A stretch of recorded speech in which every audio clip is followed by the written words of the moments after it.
ప్రత్యక్ష రాజకీయాల్లో లేకపోయినా, స్ట్రాటజిస్ట్గా కూడా ప్రత్యక్ష రాజకీయాల్లో లేకపోయినా, ఈరోజు ఆంధ్రప్రదేశ్ రాజకీయాల గురించి ఎప్పటికప్పుడు మాట్లాడుతూ లైమ్ లైట్లో నిలుస్తున్నటువంటి ప్రశాంత్ కిషోర్ ఈరోజు జగన్మోహన్ రెడ్డి ప్రభుత్వం ఓడిపోతుంది అంటూ చేసినటువంటి వ్యాఖ్యలు, ఆ లూజ్ కూడా బిగ్ లూజ్ ఉంటుంది, చిన్నగా ఏం ఓడిపోడు, చాలా పెద్దగా ఓడిపోతాడు, దానికి ఇవి కారణాలు అంటూ రీసెంట్గా మీడియాలో మాట్లాడినటువంటి మాటలు, ప్రశాంత్ కిషోర్ మాటలు మనం చూసాం.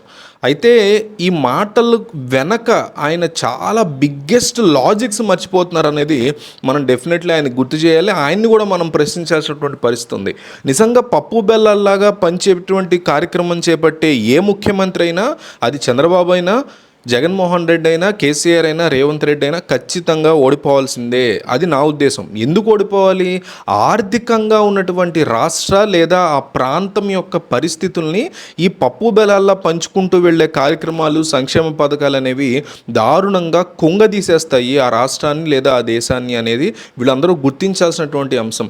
ప్రజలు తమ డబ్బుని తాము సంపాదించుకుని తాము ఖర్చు పెట్టుకోగల పరిస్థితిని క్రియేట్ చేయడానికి మాత్రమే వీళ్ళు ఉండాలి తప్ప, ఓట్ల కోసం డబ్బుల్ని ఇష్టం వచ్చినట్టు మీరు ఓటేయండి చాలు, మీకు సంవత్సరం పొడుగుతా, పాలన పొడుగుతా మీకు డబ్బులు ఇచ్చుకుంటూ వెళ్తాము అని చెప్పేటువంటి నైజం ఏదైతే ఉందో అది ఎవరు చేసినా సరే తప్పే.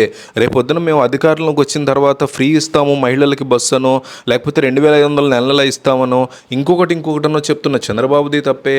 ఇన్నాళ్ళు వచ్చి ప్రజల యొక్క సొమ్ముని ఇష్టం వచ్చినట్టు పంచుతున్నటువంటి సంక్షేమ పథకాల పేరుతో పంచుతున్న జగన్మోహన్ రెడ్డిది కూడా తప్పే.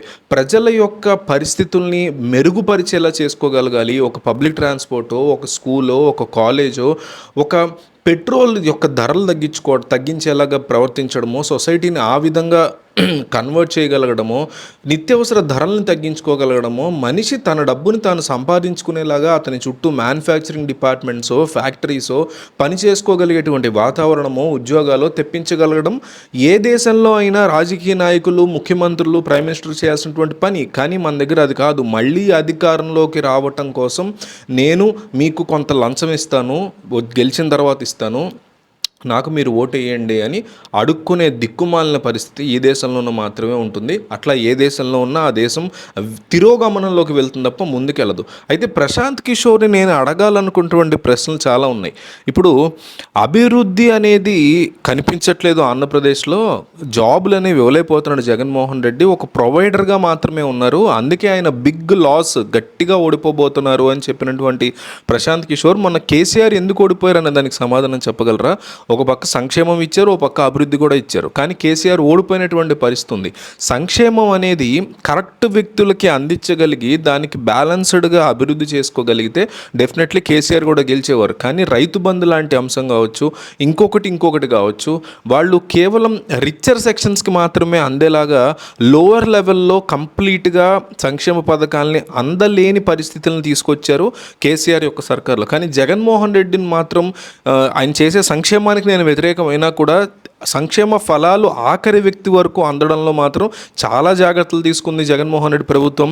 వాలంటీర్ల విషయంలో కావచ్చు, సచివాలయ వ్యవస్థ కావచ్చు, కంప్లీట్గా ప్రతి ప్రభుత్వం ఇవ్వాలనుకునే ప్రతి రూపాయిని కూడా అర్హత ఉన్నవాడి దగ్గరికి వెళ్ళిందా లేదా, మధ్యలో ఎవరన్నా గద్దల్లో తన్నుకుపోతున్నారా అనే విషయంలో చాలా జాగ్రత్తలు తీసుకున్నారు. అదొక్క పాయింట్ మాత్రం డెఫినెట్లీ మెచ్చుకోవాల్సినటువంటి అంశం జగన్మోహన్ రెడ్డి అంశంలో. అయితే ఆయన చెప్తున్నట్టు ఉద్యోగాలు తీసుకురాలేదనే అంశంలో ప్రజలు ఆయనకి జగన్మోహన్ రెడ్డికి ఓటు వేయకూడదంటే డెఫినెట్లీ నేను కూడా దానికి అంగీకరిస్తా. అభివృద్ధి లేకపోవడం, ఉద్యోగాలు ఇవ్వకపోవడం, ఎకానమీ దెబ్బతినేలాగా వచ్చిన ప్రతి రూపాయిని పంచిపెట్టడం లేదా అప్పు చేసుకొచ్చి మరీ పంచిపెట్టడం అనేటువంటిది ఏ రాష్ట్రానికైనా మంచిది కాదు. కాబట్టి డెఫినెట్లీ వ్యతిరేకం. అయితే ఇక్కడ ప్రశాంత్ కిషోర్ మర్చిపోతున్నటువంటి ఒక మేజర్ లాజిక్ ఏంటంటే, ఈ దరిద్రం ఏదైతే ఉందో, ఈ పంచిపెట్టుడు దరిద్రం, ఫ్రీగా ఇచ్చే దరిద్రం ఏదైతే ఉందో, ఇది పట్టుకొచ్చిందే నువ్వు నాయన మహానుభావ.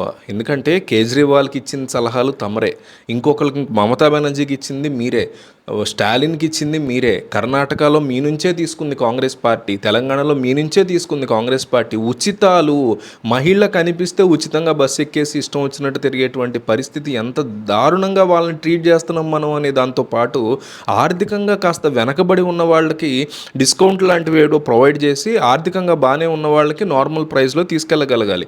లేదా నిజంగా మీకు అంత కన్సర్న్ ఉంటే ఆర్టీసీ బస్సుల రేట్లు తగ్గించాలి, దానికి తగ్గట్టు పెట్రోల్ రేట్లు తగ్గించే పరిస్థితి చేయాలి. అట్లా చేయకుండా కేవలం పంచిపెట్టుడు కార్యక్రమం, ఉచితాల కార్యక్రమాలని జనంలోకి ఇన్స్టాల్ చేసిందే ఈ ప్రశాంత్ కిషోర్. అంతేకాదు జగన్మోహన్ రెడ్డి అధికారంలోకి రావడానికి కారణమైన నవరత్నాల పథకం అంటే 7 అంశాల్లో కూడా అన్ని పంచుడు ప్రోగ్రామ్సే.